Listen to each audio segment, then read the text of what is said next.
Hi, this short video is going to be on how to hand score the interim SBAC assessments.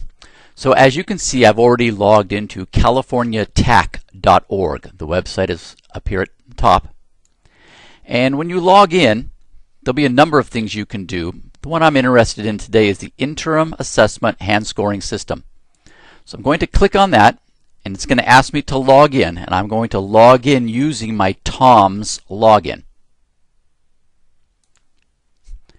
When I do that, I'll be presented with a list of students that I am able to hand score. I can filter the list by any particular test. So at this point in time, I'm going to turn you over to the CDE hand scoring webinar. Go ahead and watch, and let's see how they do our hand scoring. So as soon as we have it up on the screen, I will start talking. But obviously, you're going to log in first, and you'll see that response list page. Okay. And Rivka, so with it open, Rivka, just to clarify, so for this response list page, these are only the responses of the students to whom I have administered test sessions to as a TA, correct? Not exactly. They're all of the responses that have been assigned to you. Okay, sure. Which means by default, they're going to be things that you're supposed to score. Probably they're going to be the answers of students who tested with you, but it's possible that they could have been reassigned for some other reason, or that you might have reassigned something to someone else so that you don't have all of them. Okay, by very default, good. if nothing has been changed, you're going to see the responses of the students who tested in your session. So what you can do is, if you want to, for example, only look at one of the tests at a time, you can go up to the filter button under test. It's a drop-down menu up at the top of the screen, yep, and just click on select test right there. And what it'll do is it'll show you all of the options, and you can just select one. You can also start typing, but in this case, just select one of them.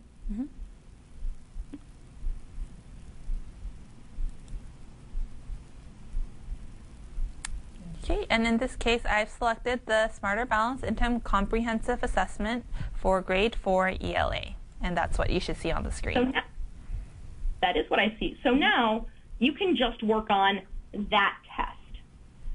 So you could also have chosen to only work on a particular session, but in this case, we're working by test.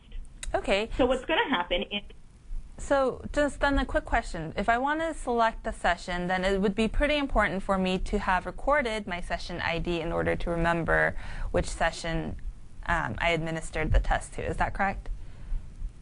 Yep. Okay. I mean, you could go through and check it each one, but I'd recommend keeping an eye on what the test session name was. And you've probably been keeping an eye on that anyway. Sure. Because you've been giving it to your students. Okay, perfect.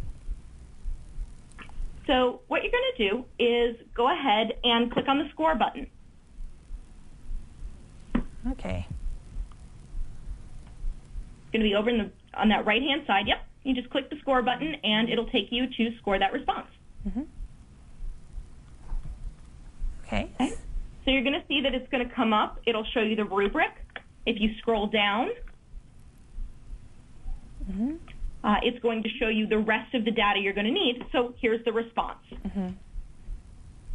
So here's the rubric. It's going to tell you what it should look like. You'll notice that there's also the scoring criteria line, and you're going to be, that's where you're actually going to score it. But so I'm looking at this, and it's, I see what the student answered. The student answered, So that's probably not going to be scoreable.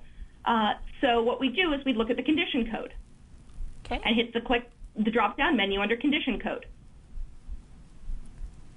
Okay, and I see that the selections are not applicable, blank, insufficient, or non-scorable language. Right. So, for example, a non-scorable language might be if on an English test somebody wrote in Spanish, for example, or it might be blank. They may not have answered the question. This is a little bit of a policy thing on which is which, but you'd pick one, and then you'll notice, just go ahead and pick blank or non-scorable, up to you. Okay. So and you'll notice that on the score side, you can't actually enter anything anymore. It's not going to let you both score and select a condition code. Because if it's a condition code, it's not an item that could be scored by you. Okay. So then what you're going to do is scroll down. Okay.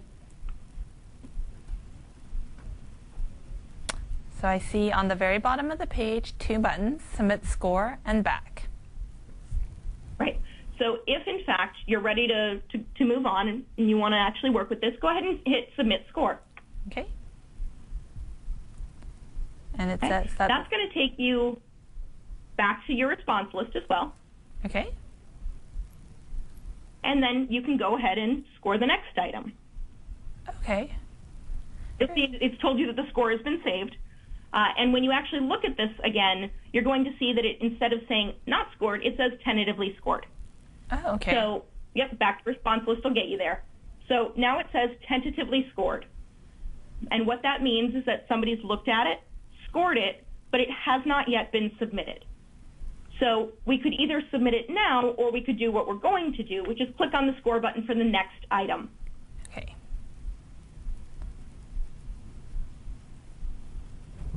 Okay. So Once we click on the score button for the next item, it's going to show us the same thing that we saw before.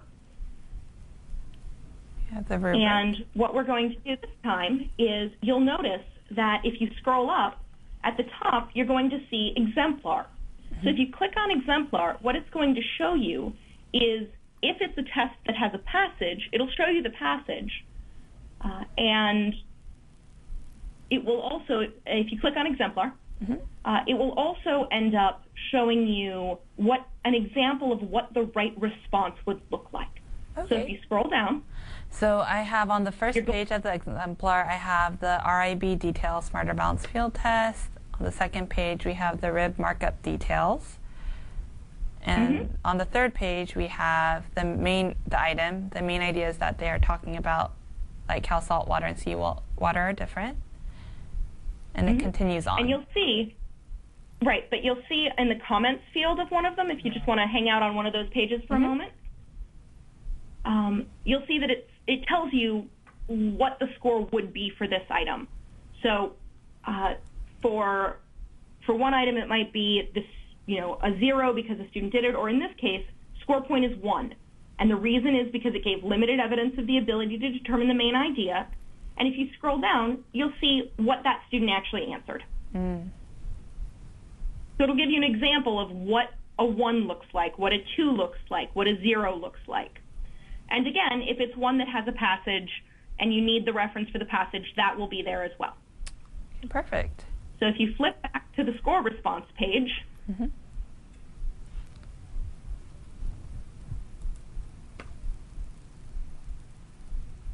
once you get there, you're going to be able to actually go ahead and score this item. Okay. So we see the rubric. We've referenced the rubric on the other page. So if we go down to scoring criteria,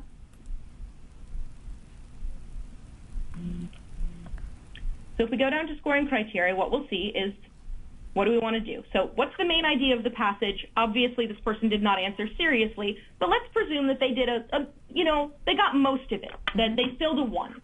So go ahead and type 1. Okay. Oops. And you'll see that the score will populate. If, for example, you don't want to type, you can just use the arrow buttons off to the side. Okay. That'll go up and down by increments of 1. It will not let you go above or below what the available score points are. And then when you're done here, again, you can go down to the bottom. You'll notice that it won't let you answer the condition code if you have a score. That is deliberate. So then if you go down to the bottom, you can submit it again. Okay. And once again, you'll get that pop-up.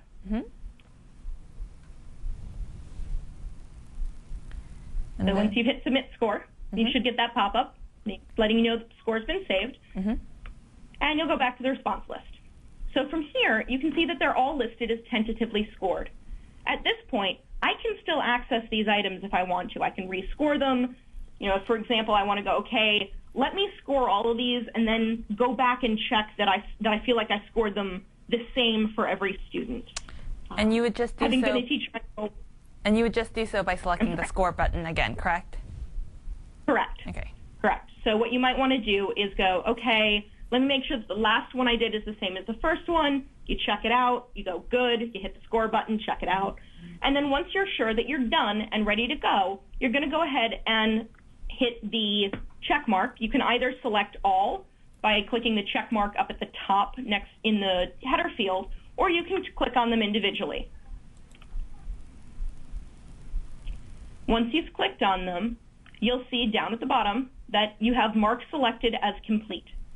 Once you hit that button, those items are going to be scored with what you have there. It's finalized, it goes downstream, and you will not be able to affect it again. So when you click mark selected as complete, what's going to happen is those items will no longer appear in your queue once you've confirmed that that's what you want to do. Okay. Right? And it does give you a warning message to confirm whether